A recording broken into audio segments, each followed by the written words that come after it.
Welcome to Outrage Overload, a science podcast about outrage and lowering the temperature.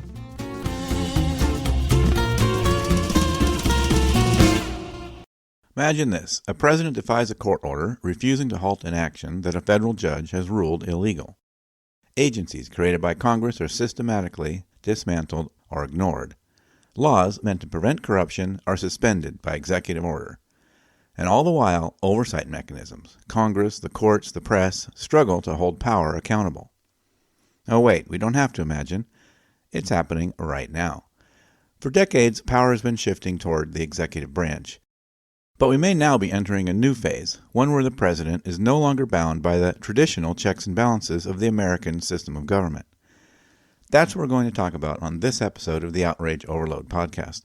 I'm your host, David Beckmeyer, and today we're joined by two experts to help us make sense of what's happening. Professor Kevin Smith is a political scientist who has written extensively on the role of federal agencies in governance. James Goodwin is a legal expert who studies constitutional law. He also holds a BA in political science and a master's degree in public policy. Together, they'll help us understand the stakes, what's happening, how we got here, and what it means for the future of this experiment we call America. Stay with us. To understand how power is shifting, we need to start with the basics. What is the federal bureaucracy and why does it exist? Critics often describe government agencies as wasteful, unaccountable, and bloated. But is that the full story? Professor Kevin Smith explains.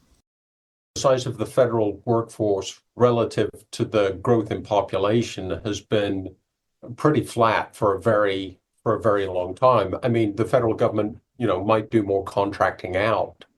In other words, rather than having a federal agency, in-house employees doing that, those agencies might be hiring an NGO or even a private sector company to do some of the work. But the advantage of doing that is once the contract is up, you don't have to renew it. You don't have to pay pensions or those sorts of expenses. One of the things that I think kind of gets forgotten in this whole current contemporary debate is that in the late 1990s, during the Clinton administration, there was a very concentrated effort to reform the executive branch. It was headed by Al Gore, and it was called the REGO movement, Reinventing Government. And they actually managed to cut the federal workforce. I couldn't quote you the exact numbers off the top of my head, but it was a lot, hundreds of thousands. And, there was a real drive to make government more efficient. And, there were some successes and there were some failures there. But this has been a constant in American politics for a long, long time. This notion that the federal government is too big, it's too bloated, it's too inefficient.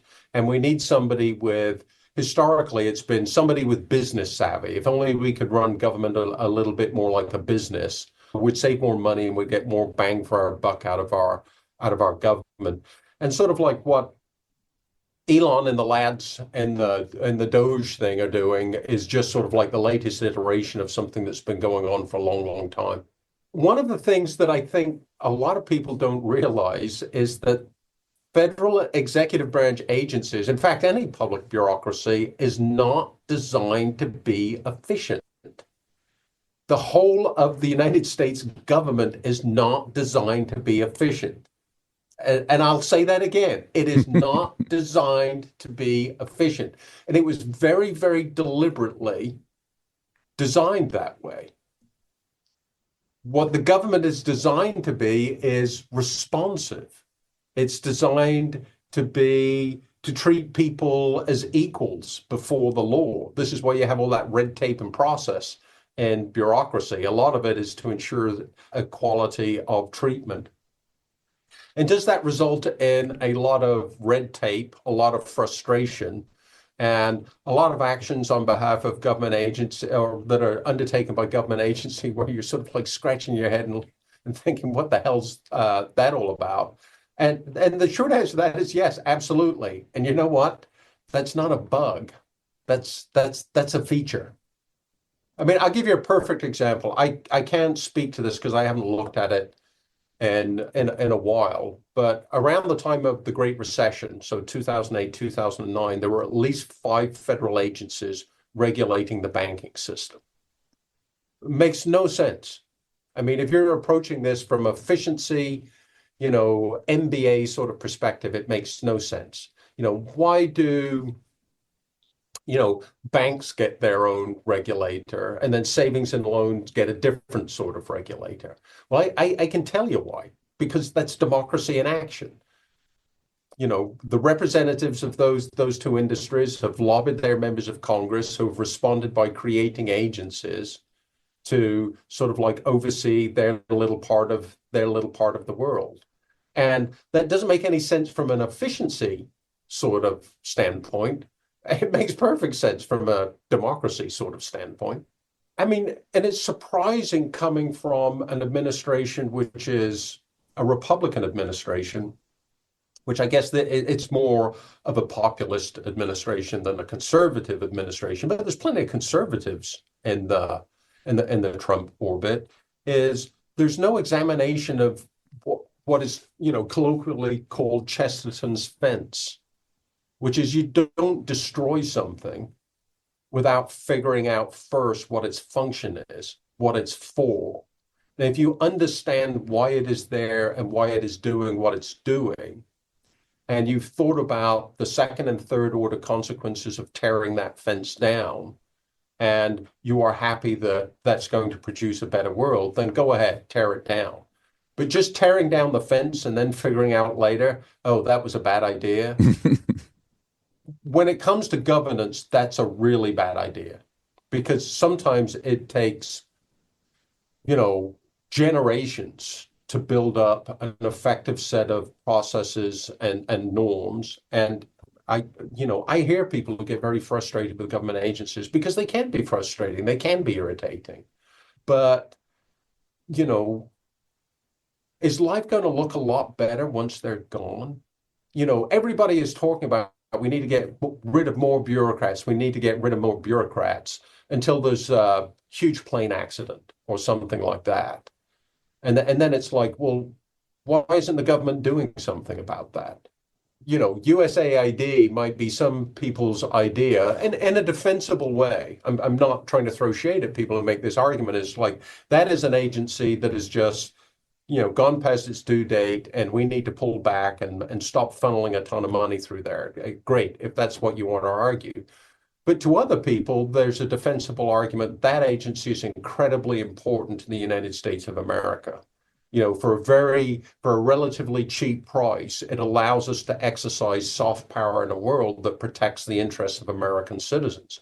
That is also a defensible argument. Now, before you go in there and blow the whole thing up, maybe you want to examine the foundations of those two arguments and figure out, which one, has the weight of evidence behind it. And I am not arguing, and, they've raised some pretty examples that, I'm a little taken aback by some of the examples that they're providing. We're supporting DEI programs and, wherever, those sorts of things. I mean, I think there's legitimate questions about, is that the best use of, American taxpayers' dollars? And that's a perfectly supportable, constructive conversation to have. But to go in and find some of these examples and say, yep, this justifies blowing the whole thing up, at least in my own opinion, I think that's probably going not a step too far, not a bridge too far, but maybe several bridges too far. These agencies don't just exist for the sake of bureaucracy. As James Goodwin explains, they play a crucial role in delivering services, enforcing laws, and maintaining democratic stability. I've been making this argument for nearly 20 years that the administrative state is the most important part of our democracy. And in some ways, it's the most democratic, small d democratic, if you really think about it. And I mean, you look back at its origin story, right? It sort of is birthed in the progressive era because our coordinate branches in the Constitution just were not responding to public demands for economic and social policy, that were flowing from things like industrialization and urbanization. And part of that is because the coordinate branches were not designed to respond to public demands. They were designed to respond to elite demands. and elites are doing just fine. So we create this administrative state on the scaffolding of our constitutional framework, and it does all that stuff. It responds to public demands for social and economic policy. Now, that's not to say it's been perfect, right? It's not been perfect, right? It's been captured in various ways, like any human institution will, but by and large, it has served us very well. And not only that, it's incredibly inclusive of the public. When an agency writes a rule, they have to propose it and they have to take public comment on it. And if they don't, the rule risks getting struck down in court. There is nothing like that in Congress, right? They get their constituent letters. I sent a constituent letter to my senator a few weeks ago because I'm not real thrilled with how he's doing. And I get this form letter back that was not, and I didn't talk to anybody there. I left a message because that's all that I could do. And then I get this form letter back that's not even relevant to the point that I raised. Like, yeah, that they're not, that's not a democracy. They're a republic, but man, that is really, really not even close. And so this is what the administrative state has been doing very, very quietly for the last 100 years.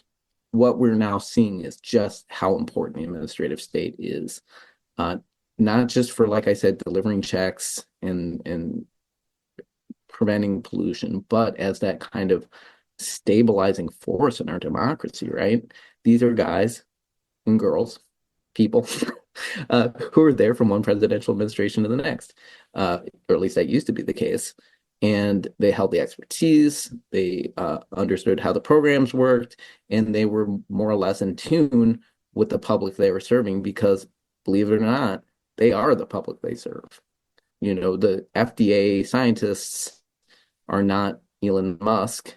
They are people you were sitting next to in your church or standing next to in your grocery store. They bring that kind of real world expertise to their job, in addition to being a scientist or engineer or whatever it happens to be. And so that's what I mean by them being extraordinarily democratic and stabilizing within our democracy. And we are on the cusp of losing all of that. But despite their importance, these agencies are under attack, and that's where the executive power comes in. The U.S. government was designed with 3 co-equal branches, but over time, the executive branch has gained more and more control, sometimes with the cooperation of Congress, sometimes in direct defiance of it. Professor Kevin Smith explains what's at stake. I think there's a number of risks. I mean, some of them we have touched on before. One of the big ones is, our system is supposed to be centered around the legislature. I mean, that's the way that the Constitution was written. And the way some of this movement is moving towards, it's much more towards, what you might call an imperial presidency, where it revolves around the president. But in our system, in our constitutional system, it is Congress that is supposed to make the law. And it is the president that is supposed to enforce the law. It is Congress that creates the agencies. It's Congress which appropriates money and resources to those agencies. And there seems to be this growing expectation that, the people who set up that system have just got it wrong. What we need is power concentrated in the executive branch. And in order to effectively wield that power, they need to have much more unfettered control over the control of not just personnel, but the direction of agencies themselves. And that certainly is going a different route from what the sort of system that the founders argued would be the best sort of system for a republic. I mean, where I would put my faith and trust on these sorts of things is with James Madison, and not necessarily Elon Musk or Peter Thiel. James Goodwin warns that this pattern isn't unique to the U.S. We've seen similar shifts in other countries, places where democracy has eroded before the public fully realized what was happening. The way this is playing out isn't with tanks in the streets, right? Like you would expect from a movie type coup or whatever. It's being played out in the courtrooms, guys in suits, briefcases. And, it's really hard to appreciate the practical significance of all of that stuff, right? Uh, like I said, it's very slow moving, and how it ultimately plays out in the real world is hard to predict.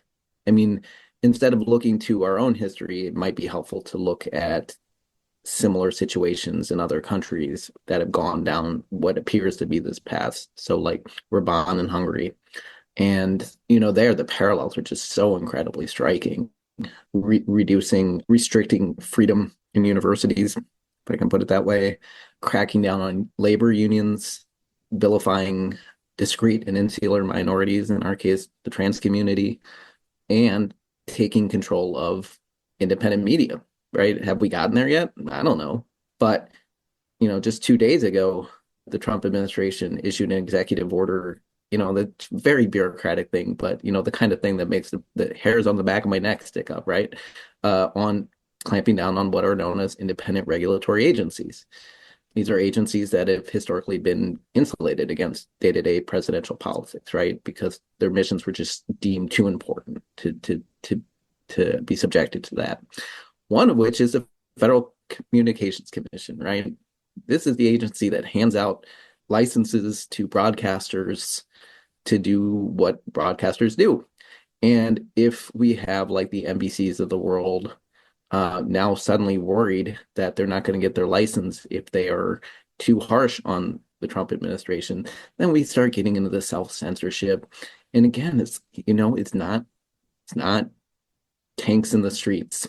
And it doesn't have like a clear red line. It happened Tuesday, right. And this has changed, right?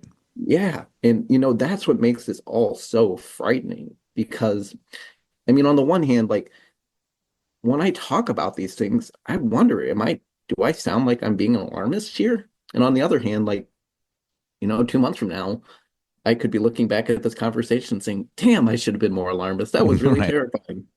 So, right. I mean, that's the conundrum we find ourselves in. So if Congress is supposed to be a check on this, why isn't it stepping in?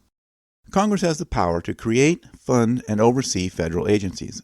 It can check the president's power, but in reality, it often chooses not to.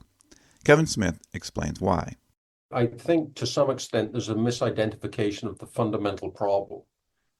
In other words, they're looking for the problem in the bureaucracy, the quote-unquote deep state or what have you. If that is true, and let's just for the purposes of argument say it's true, the fundamental problem still doesn't lie with the bureaucracy. It lies with Congress. Congress has the power of the gods over agencies, literally life and death. It can create them, it can destroy them, and it decides how much money they get. And Congress, and I'm far from the only person to have been pointing this out over the years, has largely abdicated that responsibility. Oversight is messy, it's a grind, it's a chore. Not sexy. It doesn't get you a lot of stuff that you can put on the old Instagram. And even now you're seeing it. I mean, Congress is basically sitting back and saying, yeah, Elon and his crew over there are really, really raising a ruckus, aren't they?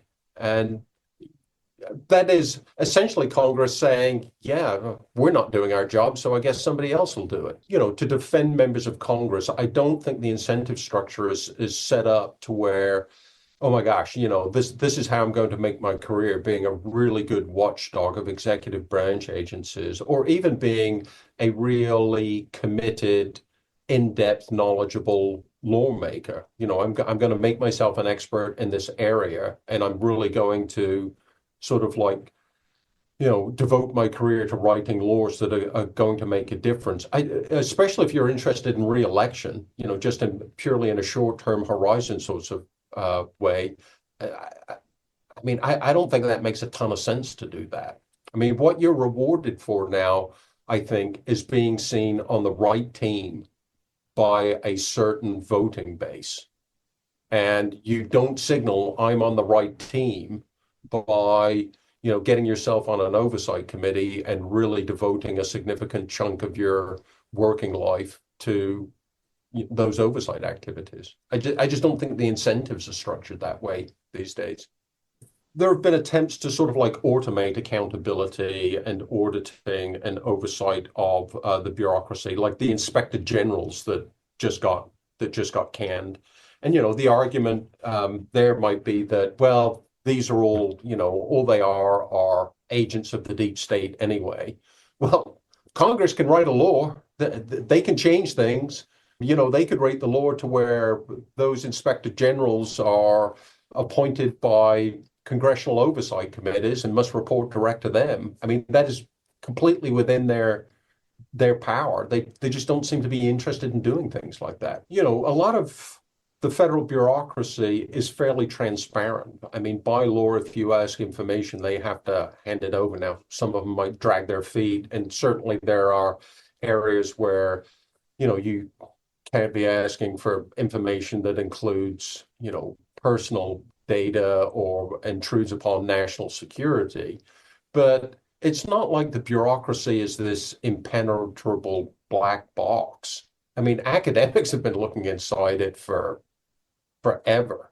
And, one of the things that during this conversation, David, that I wanted to touch on is Elon has been saying, the bureaucracy is political.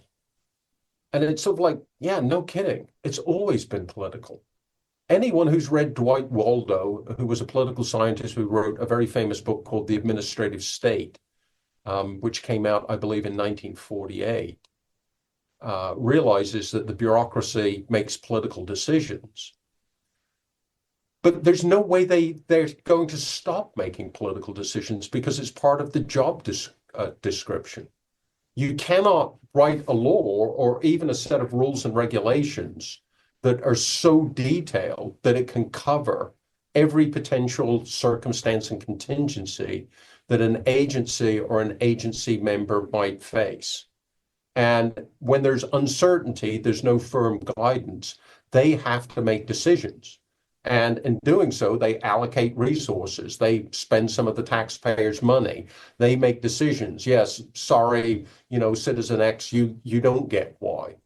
But that's not because they're sort of like trying to usurp the power of Congress. It's because they've got a job to do. The most famous example of, the reason why bureaucrats are political, they make policy, they make political decisions, is from what people who study public administration call street level bureaucrats. And take the example of a traffic cop. Speed laws, speed limits are set by legislatures. There are laws. Well, and actually the federal government too has set laws on speed limits. But who really decides how fast you can go on a highway? I mean, it's the traffic cop, right?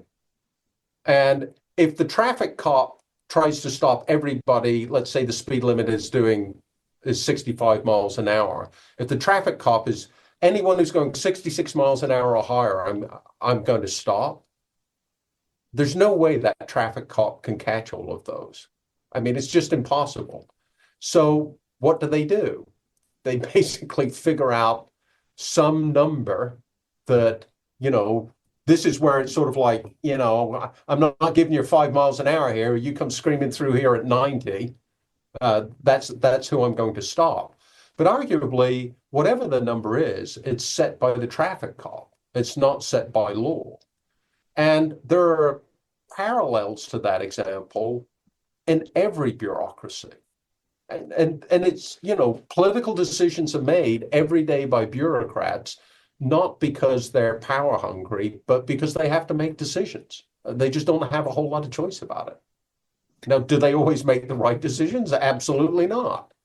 But I don't think anything that is being done is going to prevent, someone or some people in those situations from having to make those decisions, because those decisions have to be made. And the reason isn't just lack of will, it's a political calculation. In today's hyperpolarized environment, holding the executive accountable can be risky for lawmakers. I strongly suspect, well, actually, I know, there are quite a few members of Congress who, when the Klieg lights are turned off, they know how the institution works, and they know that they have to reach across the aisles. The problem is, and the weird set of incentives that we have now is like, you don't want to be caught in public doing that because there's huge risks to it.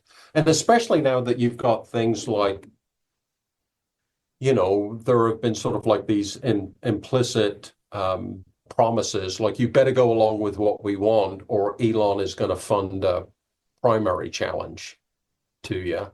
I mean, I find that sort of thing really concerning because, who Congress is supposed to represent are their constituents, and the nation in a broad sense, and setting up an incentive structure where it's like, oh my God, I better keep my trap shut and not rock the boat here, or I'm going to have, I'm going to lose my job. I think that's going down a pretty concerning path.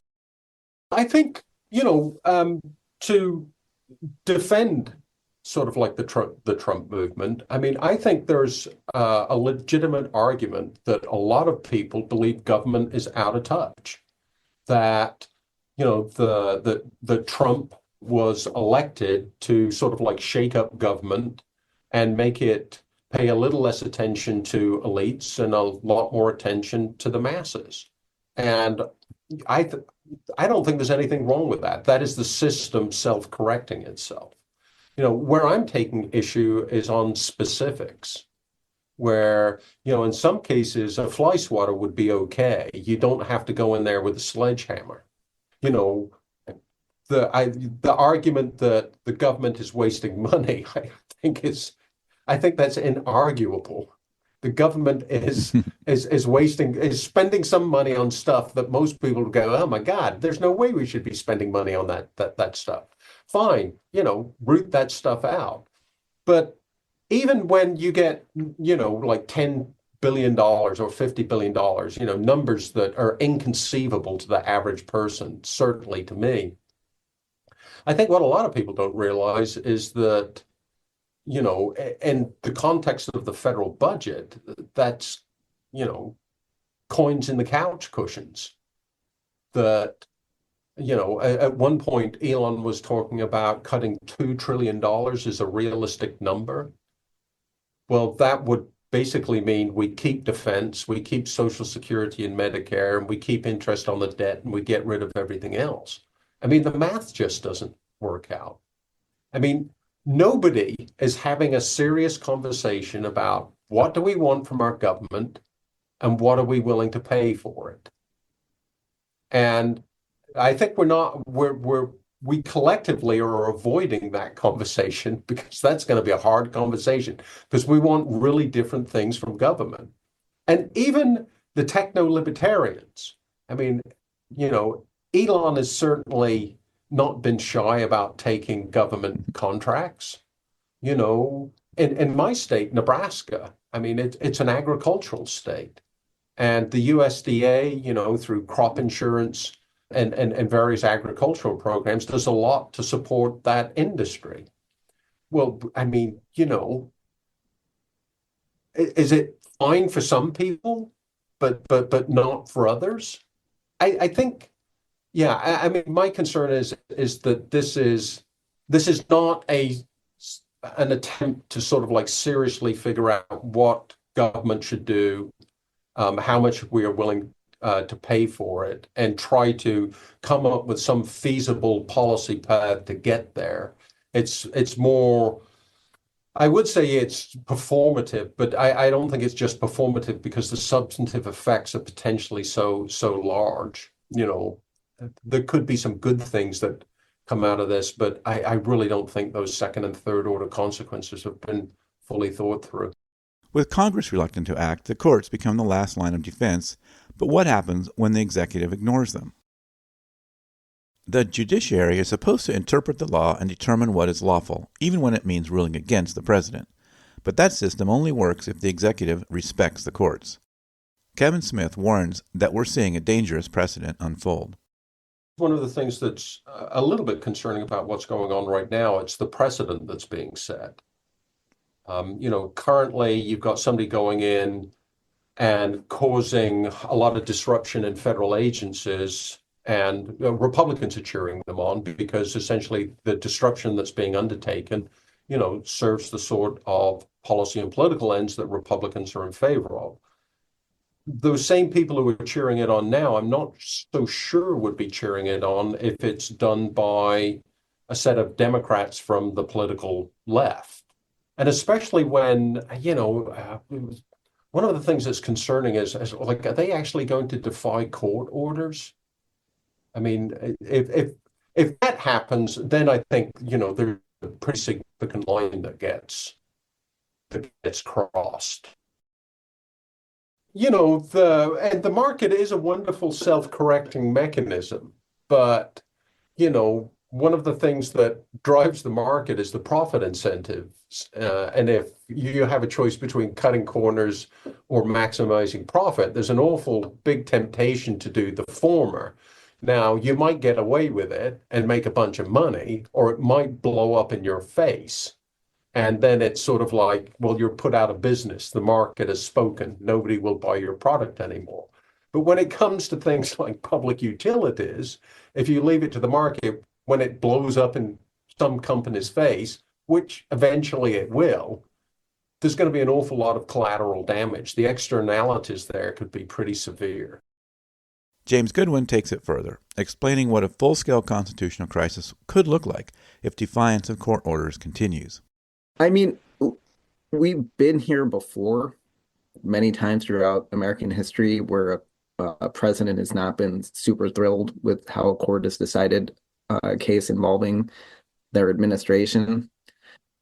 And the short answer is that judges have this escalating toolbox for trying to coax a president to accept the ruling, right? And you just slowly ratchet it up, right? You issue clear and clearer decisions. So we saw that with, like post, or we've seen that in, I can't think of an example off the top of my head, but you just say, I understand where you think you're finding ambiguity, but there's no ambiguity here. This is what's clear. And we've seen that with respect to the funding freeze case. We hear you, Trump administration, say that there's ambiguity here, but there's no ambiguity. We mean what we said. And then you start and then it works up the appeals, and then you can start threatening contempt, right? Jail, fines. Now, fines for most officials, I mean, it depends on who you threaten these fines these contempt orders against. Is it lower level officials, the president himself? And, the seriousness with which those threats land will vary based upon the circumstances. But usually we haven't gotten there before in our nation's history where a president or where a court has felt compelled to hold a government official in contempt. Usually, it's sort of like a game of chicken, right? At that point, and somebody pulls out before we get there. But the problem is that's looking to the past, right? And that's really hard to do now because it feels like we're in unprecedented times, right? The past, I'm not sure what kind of lessons it has to teach right now. So if we get there, right, then it comes to the question of, well, how do you enforce a contempt order, right? You have to have like the U.S. Marshal Service bring in an official and put him into prison. Well, Trump can order the Department of Justice to hand down an order to the U.S. Marshal Service saying, no, don't do that. And then we are in a constitutional crisis, right? We have a president openly defying a court order, a coordinate branch. We've never been there before, or at least not to the point where it's been like that acutely boiled down. So what do we do then? I don't know. I mean, the problem is over the last 20 or 30 years, we've had two sort of simultaneous movements, right? We've had this, on the one hand, an increasing consolidation of power in the executive branch, right? This unitary executive theory, mostly driven by conservatives, but not entirely. I mean, Clinton was a big fan of this, and his White House counsel, Elena Kagan, now Supreme Court Justice, was also a very articulate defender of some of this stuff. And on the other hand, we also have this consolidation of power within the judiciary. So, like we had the end of Chevron deference last summer too, right? So this is what I'm talking about, this sort of institutional game of chicken. Um, Both the judiciary and the executive branch are consolidating power within themselves. Congress is the big loser here, and Congress is just standing by, not doing much. And for the most part, that's worked out fine because, for example, the judiciary has used its increased powers to grant the executive power or the executive branch more consolidated power. But at some point, those two things are going to run into conflict. And the question is what happens then, right? Do we have an imperial presidency or do we have what is known as a juristocracy, where judges basically make policy decisions? And, that's like two suns colliding, right? There's going to be a big explosion.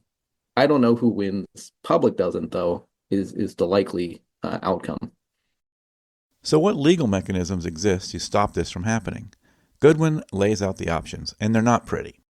Yeah. I mean, there are, like, I was just reading about this the other day. There are like obscure procedural tools available to the judiciary.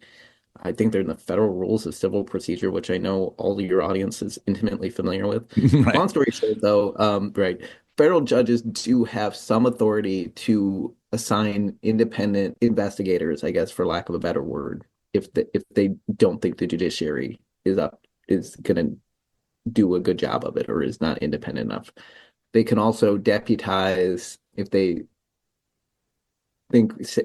So I mentioned the federal marshals earlier. If they have some reason to doubt that the federal marshals won't do what they're supposed to do, again, they can have some leeway to deputize a third party to carry out some of those things. I don't actually know if we've ever had to resort to those tools in like a high stakes sort of way.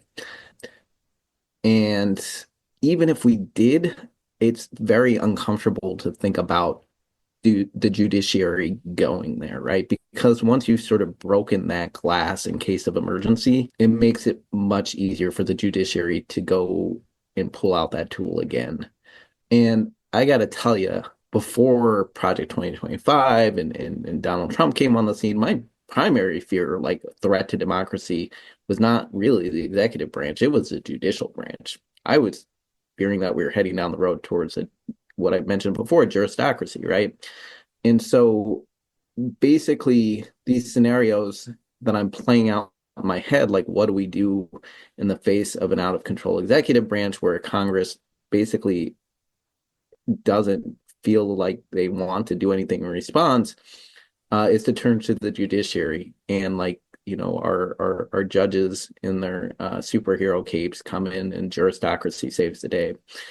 Yeah, I mean, maybe they saved the day, but you've established a new kind of regime, right? That is very, very uncomfortable to contemplate for the long term.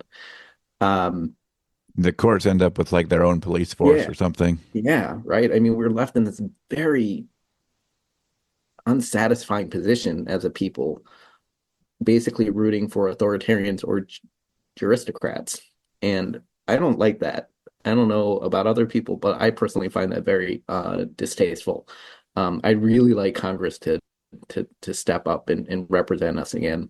I like independent agencies, our professional civil service doing their thing again. Like, bear in mind, we've spent many, many decades beating up on the bureaucracy. At the time, we just did not appreciate how fundamentally important they were to like the stability of our democracy. And now we're learning in real time just how important they were. They didn't just send out our checks. They didn't just clamp down on EPA or on coal plant pollution. They were like a fundamental bulwark that sustained our democracy. And we're losing all of that now, right, over the last few weeks. But court rulings aren't the only issue. The president also controls an enormous source of power, federal spending. The Constitution explicitly grants Congress the power of the purse. It grants Congress the power to levy taxes, authorize expenditures, and appropriate funds, effectively giving them control over the federal budget. But recent administrations have found creative ways to sidestep this limitation. James Goodwin explains how executive power has been used to manipulate funding. Yeah, I mean, the issue of funding, like, as far as the Constitution goes, doesn't even seem like a close question, right? The Constitution grants Congress the power of the purse, period, the end, right? And that only makes sense if when Congress passes appropriations bills or gives money to agencies, if the amounts that are handed over are treated both as the ceiling and the floor, right? And so on the one hand, the ceiling issue is uh, it means that an agency can't spend more money than it gets from Congress, right? Nobody really disagrees with that. The question here is, can they spend less? And that's impoundment, right? And all the debates that Congress has over funding legislation would be meaningless if a president could come in and then spend less on than what Congress agreed to. So that's why it's really important to take that floor seriously, the limit on spending less that impoundment implies.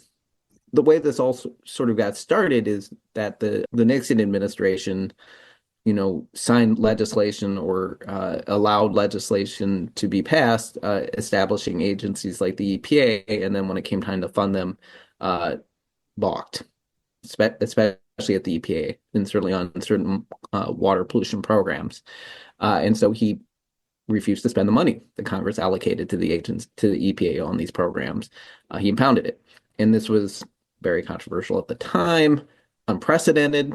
And when post Watergate, when Congress was reasserting its authority over the president, they passed a law called the Impoundment Control Act, basically making what everybody already knew was the constitutional law crystal clear, that the president does not have authority to impound money, and Congress is allocated. This law has been challenged in, I believe, at least two different ways. And in both cases, the Supreme Court was unequivocal that it is a constitutional exercise of Congress's power. I mean, of course, Congress could allow the president to spend less money than it is appropriated. But when Congress doesn't allow it, that's the end of the story. And that's what the Impoundment Act says. And the Supreme Court, I believe, on two occasions has said that Congress is well within its rights to do that. Well, and so who would have standing now to bring a case to bring this current situation to potentially to the Supreme Court? I mean, the most likely candidates would be people who are affected by the funding programs themselves. And so what we're seeing is states, because they're the recipients of a lot of these grants. So unsurprisingly, a lot of the quote unquote blue states are stepping up and challenging these funding freezes. And also members of the public, civil society that receives some of these grants have also been active in challenging these things. Because in order to challenge these things, you have to have something called standing. You have to be able to show the court that you have been injured by an action, and that if the court does something about it, you will be made better in some way. And in both cases, states and members of the public who receive funding would be able to demonstrate that injury and potential for remedy. And that's how they satisfy the standing requirement. And while the courts have weighed in on some of these cases, the battle is far from settled. I mean, you have to read this against the backdrop of how the Supreme Court has decided other cases relating to presidential assertions of power, right? And there's been a lot of them lately. So the Trump versus U.S. last summer, which basically granted the president immunity for official acts, cases related to independent regulatory agencies and how that implicates what is known as unitary executive theory.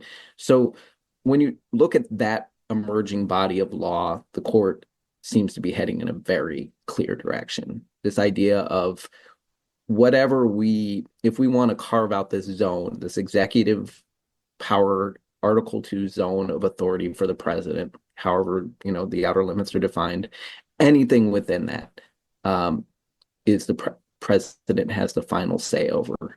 And Congress can't change, the courts can't change that. Within that zone, the president is supreme. So that's sort of the direction we're heading. The question is whether something like impoundment falls into that zone or not, right? And I could very easily see the Supreme Court as pro-unitary executive as they, or the conservative majority that is, as pro-unitary executive theory as they are, saying, no, spending is not central to whatever we might think of as like an executive power. In fact, the Constitution makes it pretty clear that this is Congress's power under Article 1. We're not going to go there. We're not going to import that into the zone of Article 2. Beyond funding, another way to consolidate power is by replacing career officials with political loyalists. Kevin Smith warns about the return of a system where jobs in government are handed out based on political allegiance rather than expertise. I mean, this is implicit rather than explicit, and I might be overreading things here. So if anyone pushes back on this, I'm willing to grant they have a defensible case. But it's almost as if it's like we want to go back to a spoils system. I won the election.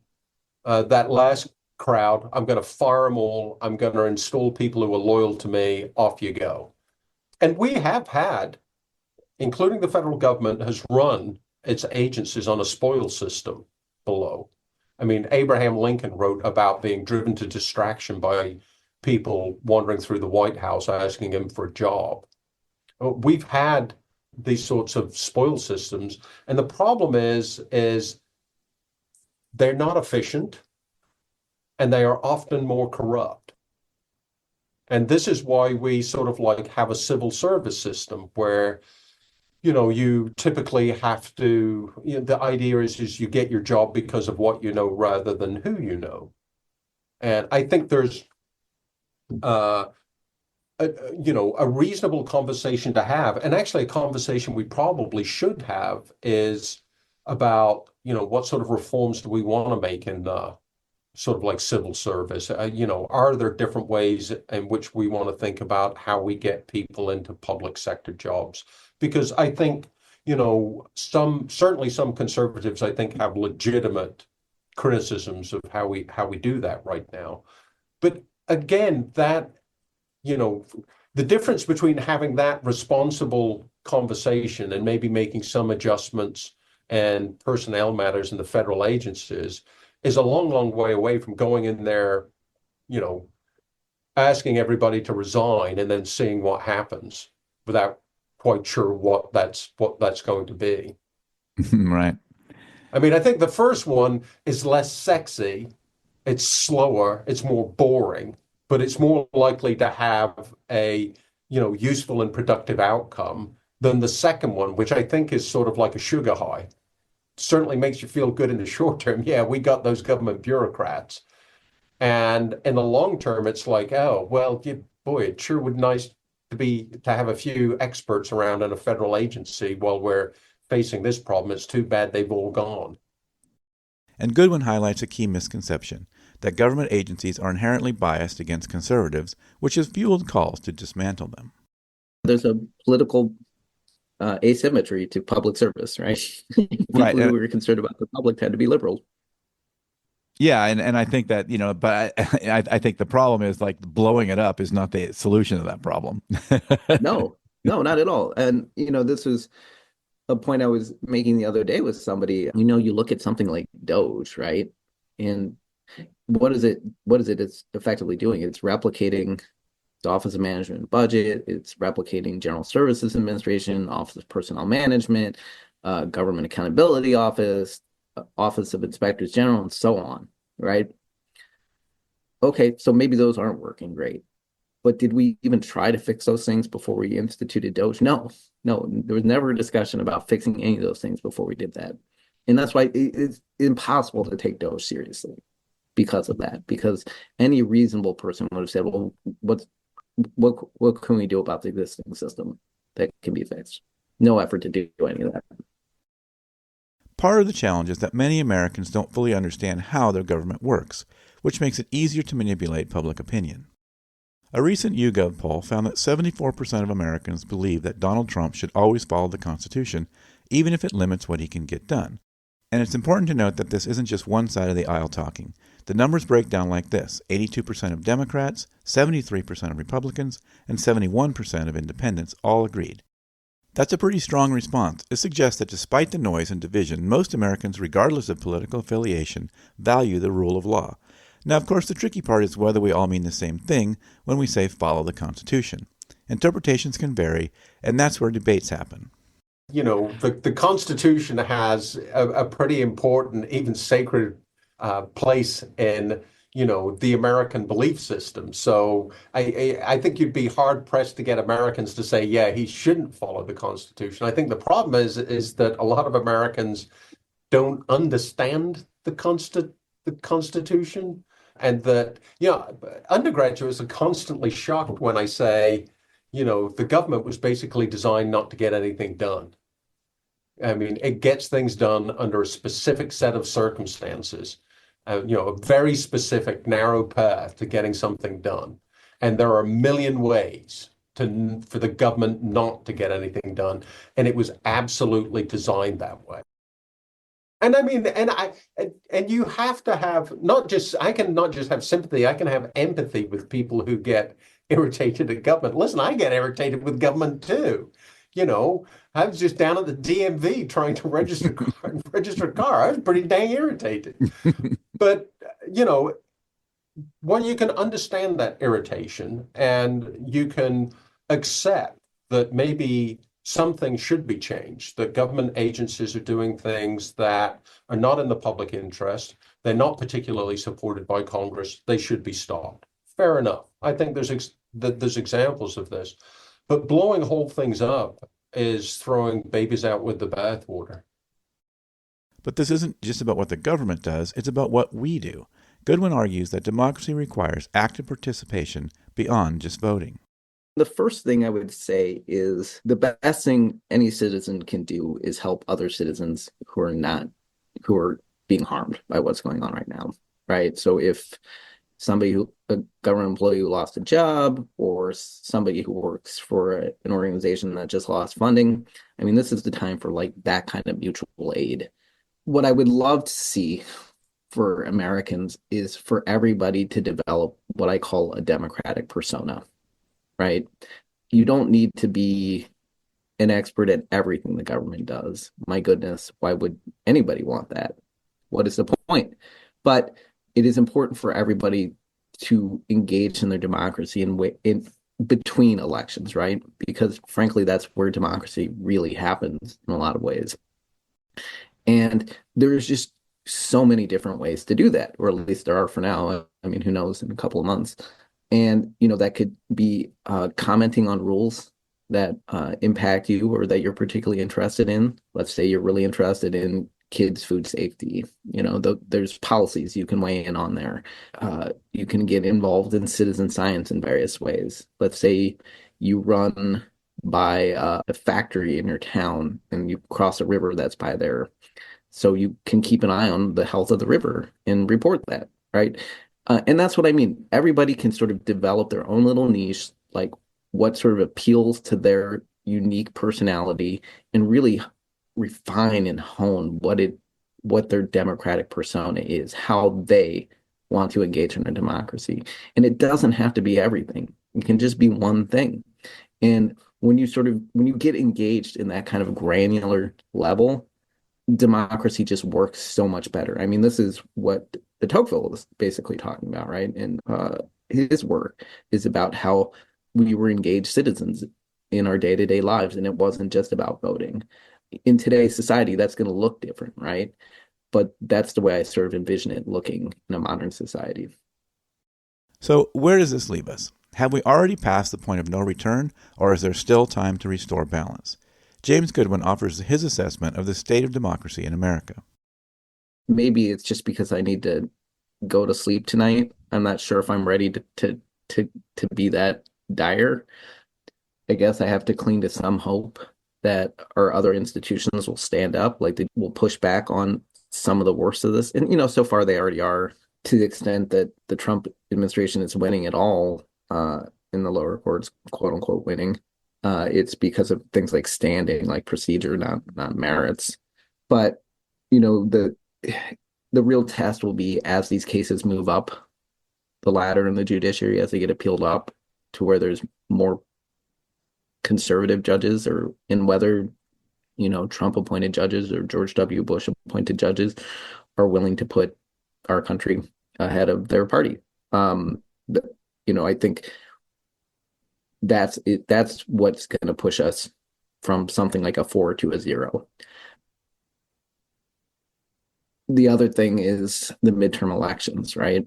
Yeah, we're not a democracy, we're a representative republic, but that's going to be our first test of being a representative republic. If states start engaging in just full-blown voter suppression and suffer zero consequences, and basically the election results don't matter, then obviously we go from 4 to like -4, right? It's all just too scary to contemplate, right? I gotta sleep tonight. Your listeners need to sleep tonight. So that's all possible. I have to cling to the hope that we're not going there.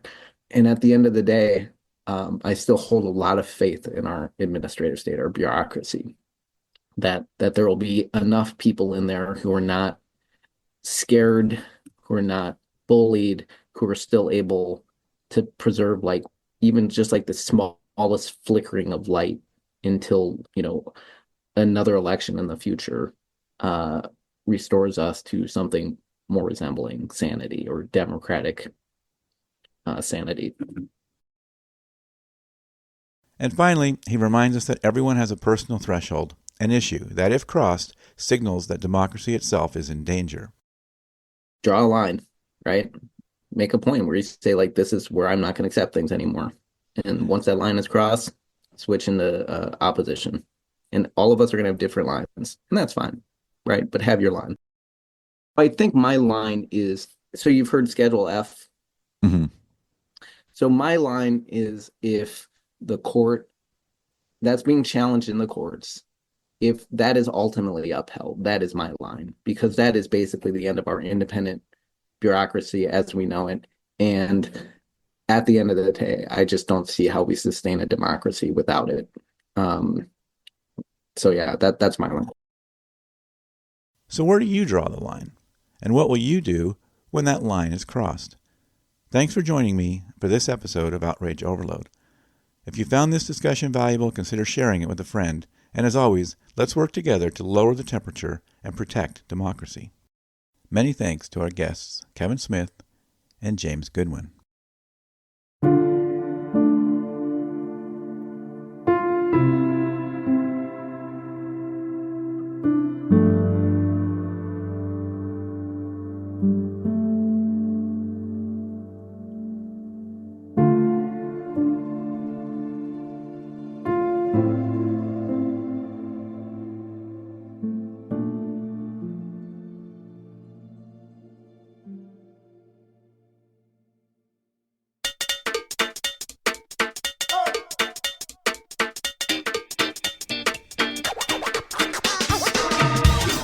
That is it for this episode of the Outrage Overload podcast. For links to everything we talked about on this episode, go to outrageoverload.net. If you enjoyed this episode, if you found it interesting, please tell some friends about it. Post it to your social media. Better yet, text someone. Even better, talk to someone in real life. Tell them about this show. I really appreciate it. Okay, see you in a week or two.